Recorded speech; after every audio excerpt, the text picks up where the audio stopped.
Hi everyone, this is my Husqvarna YTH. There it is here. Wait for it to focus. YTH 1842XP. Damn thing won't pull skin off a custard going uphill at the moment. So I've pulled the belts and dropped the blade deck, or whatever you call it, off. Pulled that out from underneath and inspected the belt. Here you can see the sort of thing that's going on. Pretty badly chafed. Yeah, so it's not working really well. It's not getting the tension it should, or the traction. So I'm up for a fair job to replace it. Now, replacing it's pretty straightforward actually, and once you know how. And reading the manual really works, which is pretty amazing stuff. Yeah, let's get underneath and have a look. I find it easy to get the belt, the actual transmission belt off, just by jacking the front of the mower off, so up a little bit, so I've got no tension on the front wheels, so I can just move them very easily. That'll allow me enough space from the drive arm to slip the belt off. Now before we get underneath it, just have a quick look at the deck itself. While the deck has got a diagram there of the belt configuration, you can see I've just fitted a new belt. It has two tensioning pulleys, or one fix and one tensioner. You can see by the spring there, and it just has to be configured the right way. So it's got a flat on this side here, which goes around the two middle pulleys and allows it to go and form the V shape of the belt and fit into the two outside pulleys. There's a number of areas that need to be unclipped, such as this one here, such as that one. Another pin over here, so just keeping that all in frame. It's 1, 2, and there's another arm at the back here which fits up underneath the deck. So they're the only points. We have 2 points at the front off these plates. Whoops, let me get this right, which is the front. That is the front, and there's one that comes off here and one comes off here. 2 arms that come forward, and pin also on the bottom of the machine. There it is.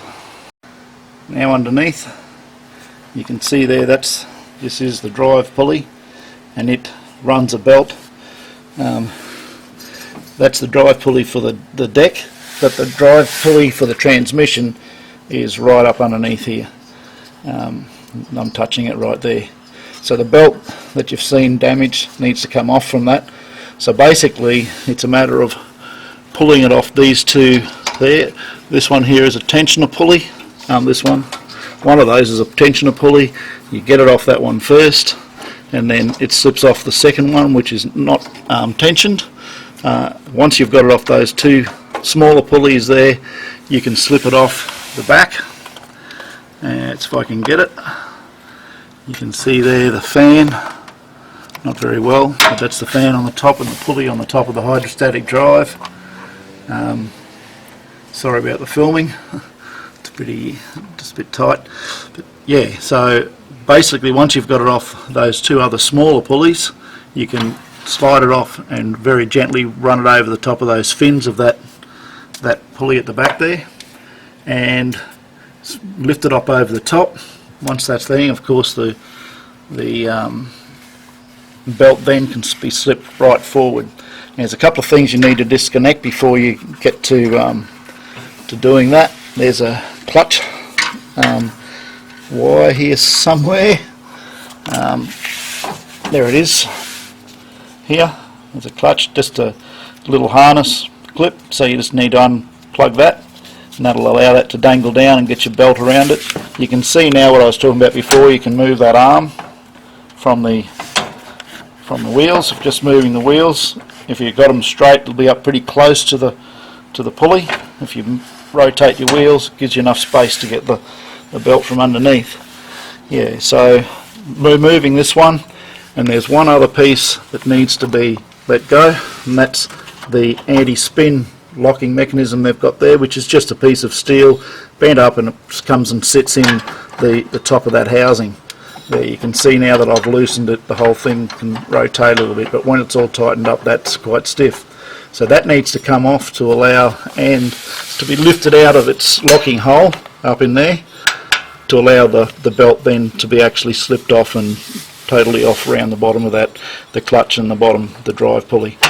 Okay, so that's basically how you get it off. Get it on is exactly the opposite situation. So you're putting it back on over the top of the fan on the hydrostatic drive, back onto that pulley, bringing it forward, slipping it up over all this mechanism here, putting it back onto that pulley, reconnecting the anti-spin or the anti-rotational rod there, and reconnecting your harness, which is here somewhere. Yep.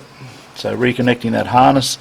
The harness is up there somewhere. I'll need to find it again later, but anyway, that's it. So once that belt back on, it's a matter of then sliding the whole deck back underneath, and as I was saying before, it's a matter of fitting the deck into bits and pieces like this, and just sliding the pins. Pretty obvious once you get them undone.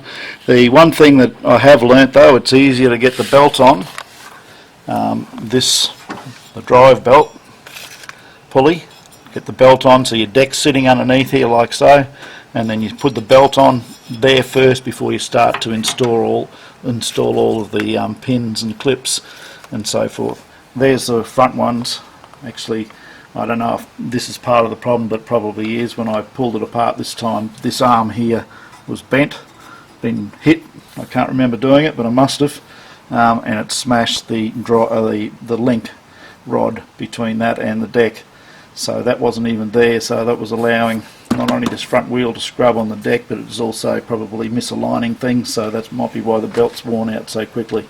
But that's about it. I might do a little bit more filming when I get the new belt and position it in. The belt, I've just, if you're in Australia, I'd get it from All Mowers Spares in New South Wales. Yeah, and they're very prompt, and they send it up pretty quickly, and they're also pretty competitively priced, I've found. Yeah, but anyway, that's about it.